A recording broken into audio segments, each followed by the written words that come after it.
Hello and welcome to IELTS Bob, your ultimate destination for IELTS exam preparation. I'm Bob, your dedicated guide to mastering the IELTS and achieving your dreams of studying, working, or living abroad. Are you overwhelmed by endless IELTS practice materials online? Don't worry, IELTS Bob has you covered. Here you'll find top-quality practice tests and expert tips to sharpen your reading skills and boost your confidence for exam day. In today's video, we'll dive into an IELTS listening practice test with answers. Whether you're just starting your IELTS journey or striving for a perfect score, this video is tailored to help you succeed. If you find this helpful, don't forget to like, subscribe, and hit the notification bell to stay updated with the latest IELTS tips and practice materials from IELTS Bob. Let's unlock your potential and make IELTS success your reality. Are you ready? Let's get started. Now turn to Section 1. First, you have some time to look at questions 1 to 5.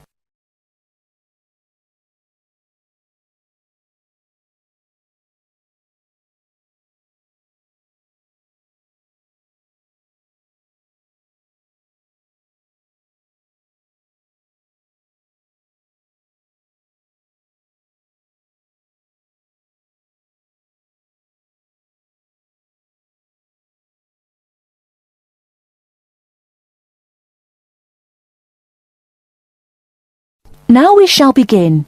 You should answer the questions as you listen, because you will not hear the recording a second time. Listen carefully and answer questions 1 to 5. Kingsbury College, can I help you? Oh, hello. I'm ringing to find out about one of your courses. Yes. Is that a daytime or an evening course? Evening. Right.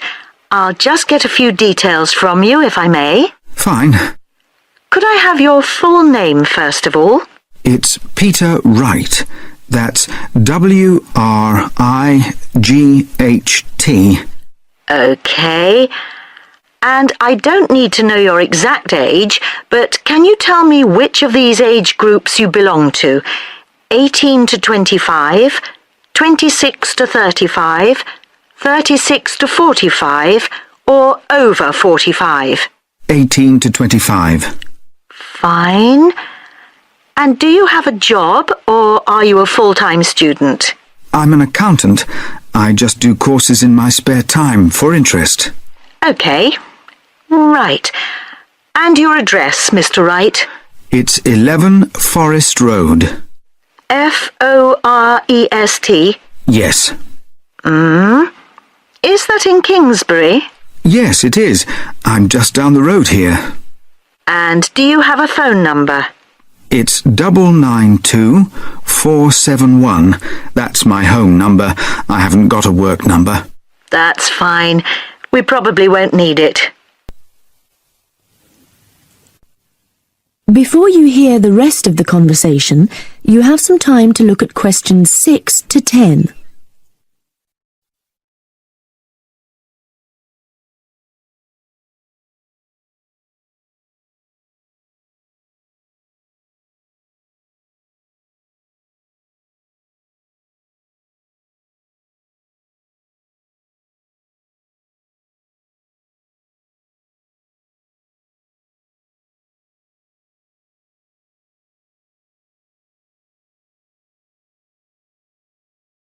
Now listen and answer questions 6 to 10. Now, you want to register for a course. Yes, cookery. Do you happen to know the exact title of the course? We've got Thai cookery on Wednesdays, or Mexican cookery on Fridays, or... Mexican. I'd like to do both, but I'm busy on Wednesdays. OK. Well, you can always do the other one next term, I suppose. Now, do you know when it begins? Is it the 26th of March? That's right. And it's £45 in total. That's including the ingredients. How would you like to pay? Card? Cash? Can I send a cheque? You can, yes, as long as it arrives at least 1 week before the start of the course. OK. And I'll just give you a reference number. If you could make a note of it and write it on the back. Yes? It's CZ943. Yes, got that. Good. Well, there's just one last question. Do you have any special requirements that I should make a note of? Yes, there is one thing. I use a wheelchair. Right, so you need to have access for that. OK. Don't worry, your room is on the ground floor and I'll make sure there are no steps involved. We can always put a ramp in. Thanks. So, we look forward to seeing you on the 26th of March.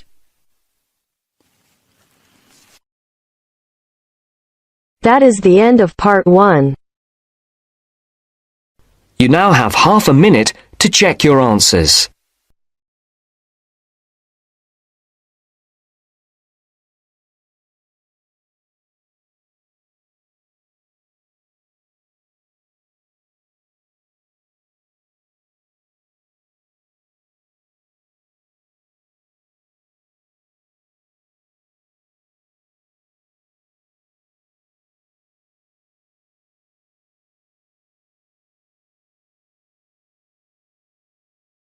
Now turn to Section 2.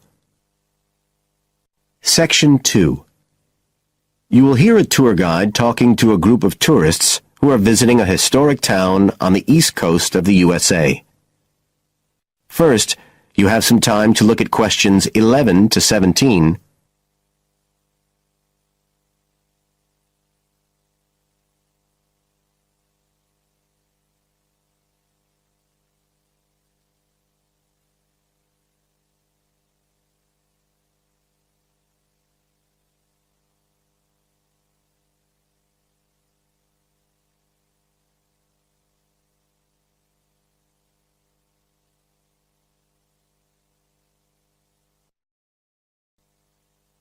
Now listen carefully and answer questions 11 to 17.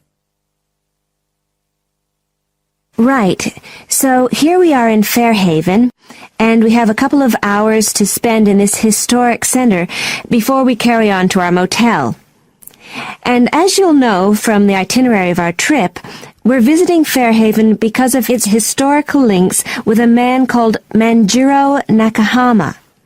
So I'll begin by giving you a brief overview of his life, and then you can explore the town at your leisure. Well, Manjiro Nakahama, as he was then known, was born in 1827 in a village by the sea in what is now Toshishimizu in Japan.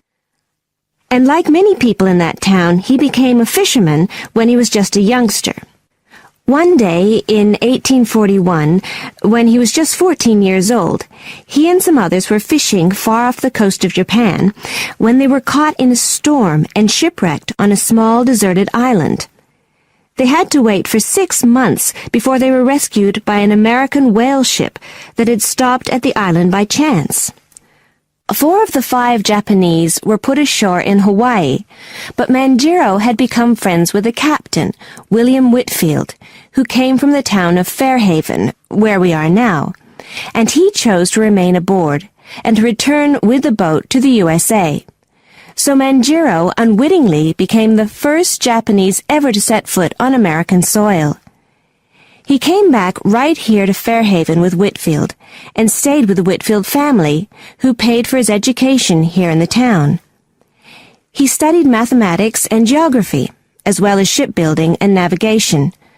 But he missed his mother and his own country, and eventually he went back to Japan, where he had a responsible position as a university teacher, and also served an invaluable role as interpreter during the initiation of relations between Japan and the United States in the middle of the 19th century.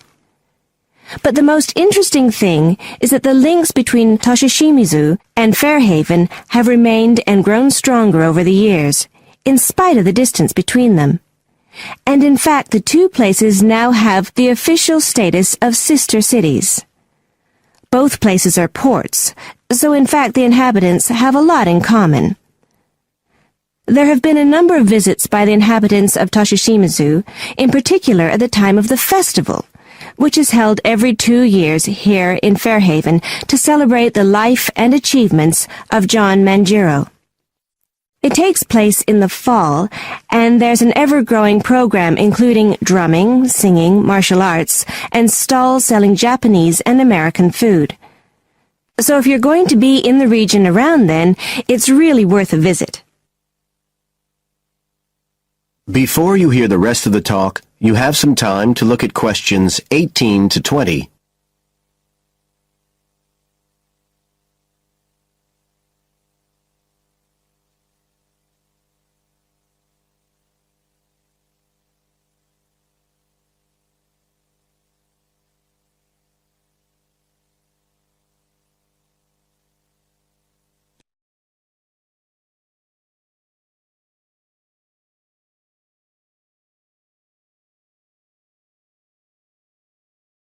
Now listen and answer questions 18 to 20.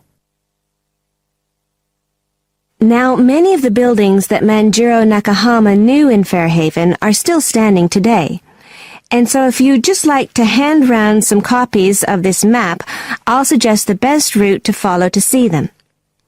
Okay, so if you look at the bottom of the map, you can see the Millicent Library, and that's where we are now. Now, to follow the John Manjiro Trail, you go out of here along Center Street and then head up Main Street until you get to Pilgrim Avenue. Go down there and turn right at the end. Go straight on, and just on the corner with Oxford Street, you'll see a 2-story house. This is the Whitfield family house, and this is where Manjiro first stayed when he came to Fairhaven. It's still a private residence, so please respect the owner's privacy.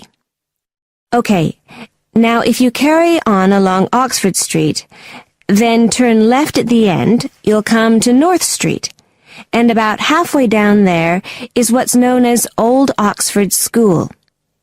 This was the very same school that Manjiro attended when he lived here. It was considered to be the best school in town because of the quality of the building. Unusually, it was built of stone, and the quality of the teaching. Nowadays, it's usually closed, except on special occasions. Go on to the end of North Street and turn the corner onto Adams Street. If you follow the road down back towards the library, you go round a couple of sharp bends, and on the second of these, you can see the School of Navigation, which Manjiro also attended. And if you follow the road on, you'll soon find yourself back here at the library. And I'd suggest you spend some time looking around that too, if you have any time left. Right. Now, does anyone have any questions? That is the end of Section 2. You now have half a minute to check your answers.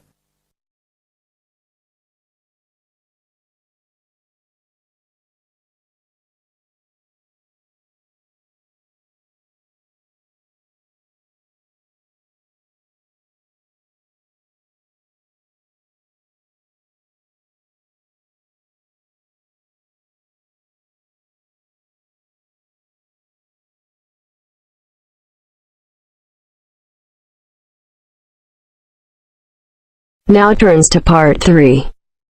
Part 3. You will hear a conversation between a student, Kayana, and a professor about an assignment. First, you have some time to look at questions 21 to 27.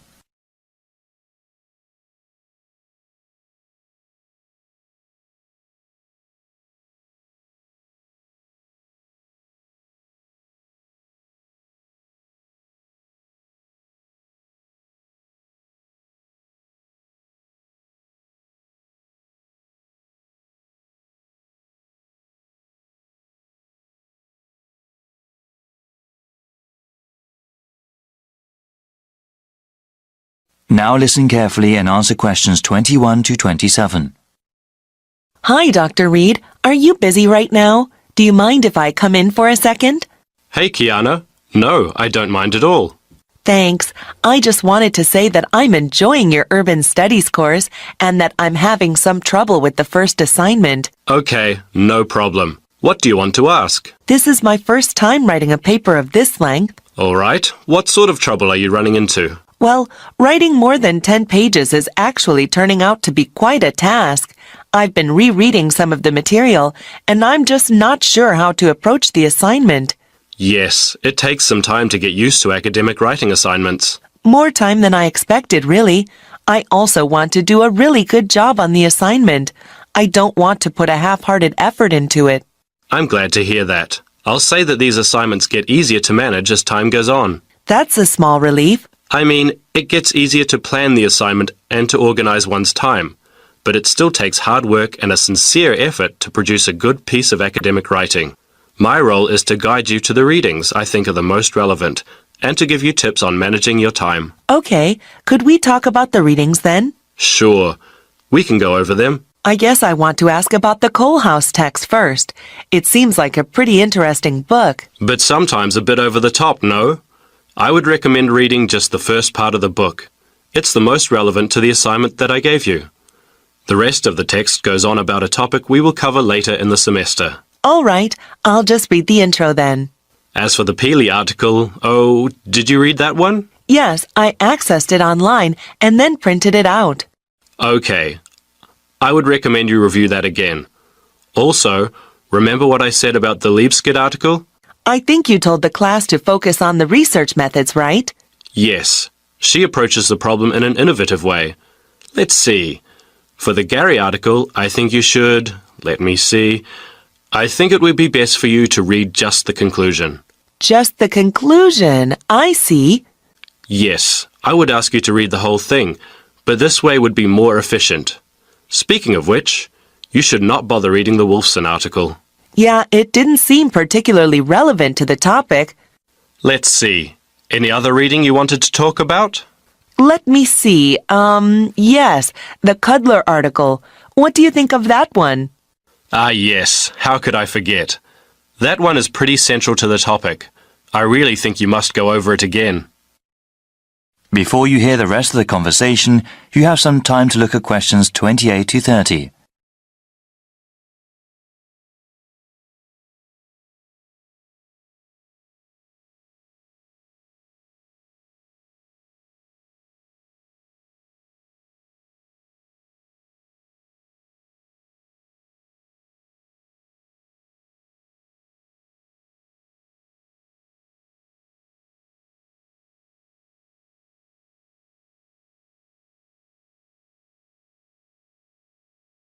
Now listen and answer questions 28 to 30.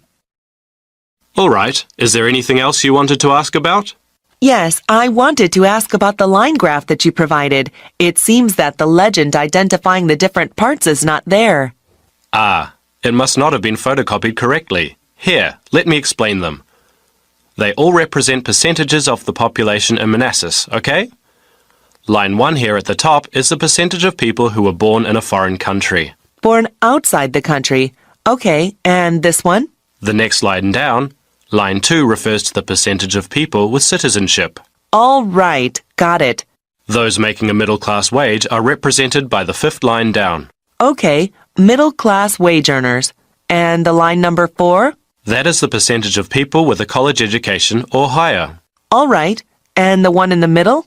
That one is the percentage of population who are married and have children. Got it. Thank you so much, Dr. Reed. I really appreciate your help.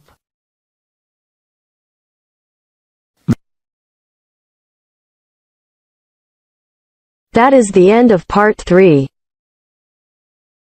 You now have half a minute to check your answers.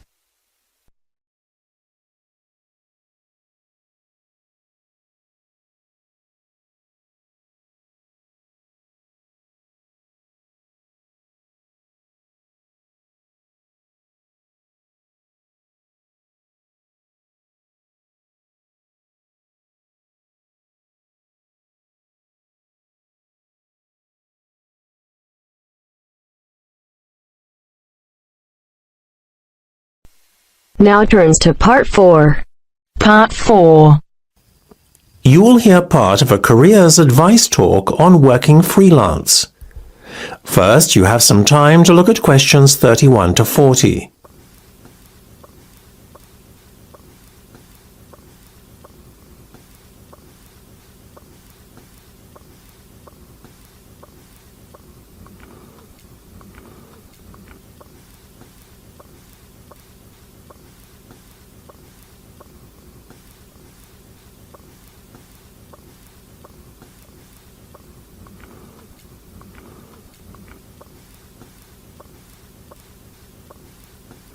Now listen carefully and answer questions 31 to 40.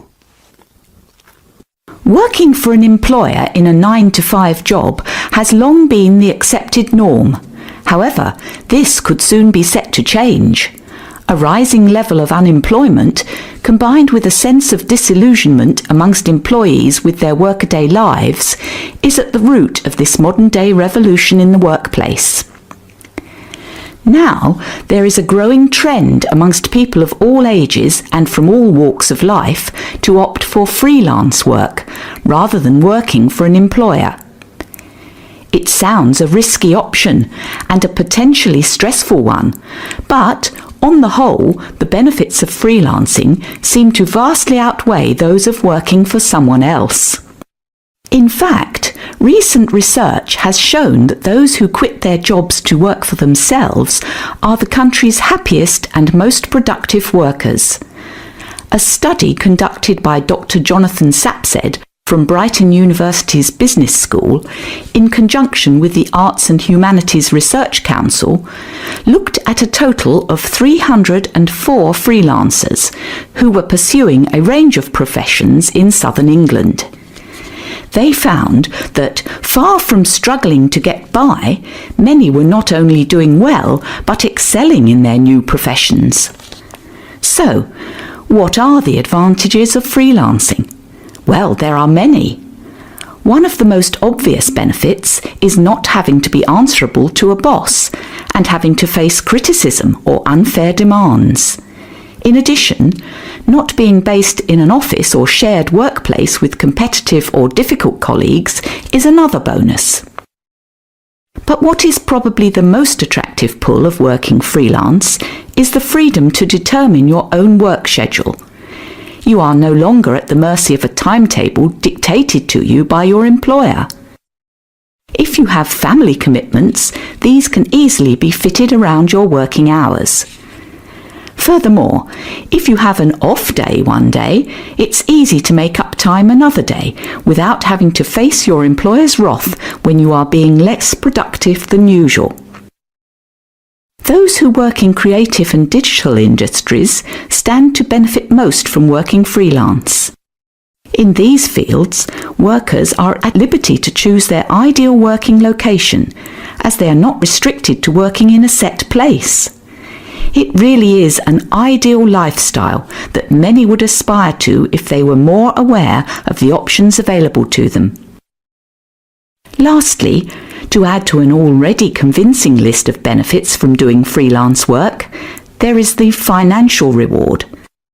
Freelancers typically work a 38-hour week and earn a median wage of £43,000, well above the national average of £25,000, and are happier than other workers. It seems that people are now catching on to the myriad benefits that come with working as a freelancer.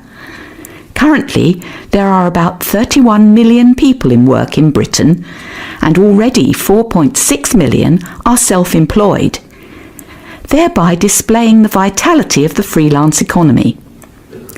In fact, so popular is freelancing becoming that it has even been suggested that the government needs to devise a new tax and other policies to support freelancers. Freelancing would seem to be the future of employment and the way forward. It is certainly well worth considering freelancing if you are doubtful about committing to working in a structured environment. That is the end of part 4.